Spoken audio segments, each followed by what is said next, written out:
Yo, what's up guys, it's King Sean here, back with another video, and in today's video, I'll be discussing players the Washington Commanders have already set up meetings and interviews with so far at the NFL Combine. So, if you guys are new to my channel, leave a like down below, subscribe, and turn on notifications. I'm on the road to 3K subs. If you could, hit that sub button, I'd really appreciate it.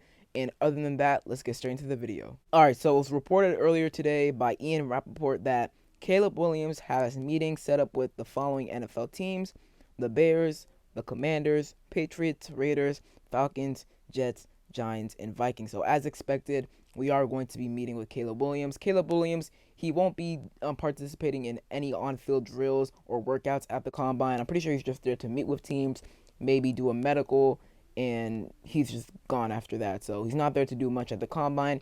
He'll be doing a lot of stuff at his pro day, though, which I'm pretty sure is March 20th for USC.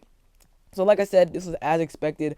I'm really not sure why all these other teams are interviewing with him. I mean, doing their due diligence, I guess, because the Raiders, Falcons, Jets, Giants, and Vikings, let's be honest, they got no chance. They got no shot at getting Caleb Williams. It's really the Bears, us, the Commanders, and the Patriots. The Patriots probably have no shot either. Caleb Williams, he's a presumed number one overall pick. He's going to go number one overall.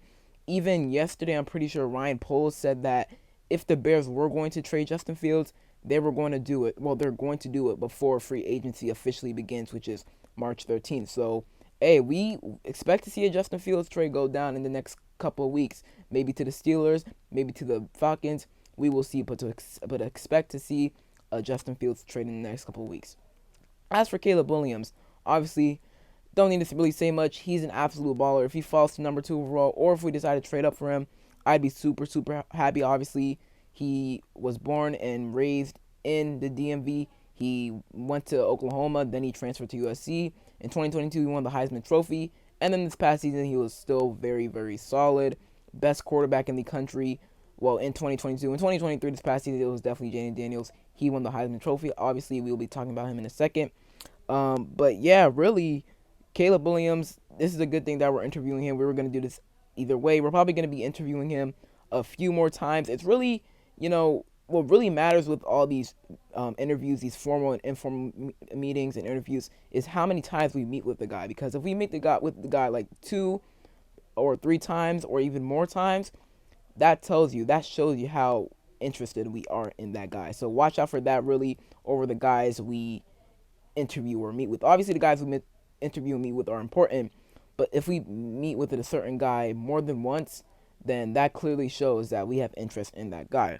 Next up, Jayden Daniels. It was also reported by Ian Rappaport that LSU Heisman Trophy winning quarterback Jayden Daniels spent yesterday and today at the Combine meeting with teams such as the Bears, Commanders, Vikings, Jets, Giants, Patriots, Raiders, Seahawks, and Saints. So like I said with Caleb Williams, all these teams interviewing with him, they got no shot. Well, most of the teams. I mean, the Bears, us, the Patriots, maybe the Giants, all of us got shots. But as for the Vikings, Jets, Patriots, sorry, not Patriots, Raiders, Seahawks, and Saints, there's no way they're getting Jayden Daniels. They're just doing their due diligence. But Jayden Daniels, like I said, he's an absolute monster.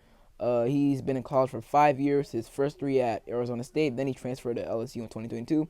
Pretty solid in 2022. And this past season, won the Heisman Trophy, obviously. And he's a baller. He's projected to be a top 3, top 5 overall pick in this draft. Even Dan Quinn came out yesterday and said the elements he wants in a quarterback. And people have been saying, oh, that's connected to Jayden Daniels, Jayden Daniels. It is, but it's also connected to Caleb Williams and Drake May. I mean, they can all make plays, off-script plays, all that, off-schedule plays. They can make plays with their legs. They can be playmakers. They can all do that. So I don't think Dan Quinn was just pointing at one guy, but he could have been pointing at all 3 of them. So we'll see about that.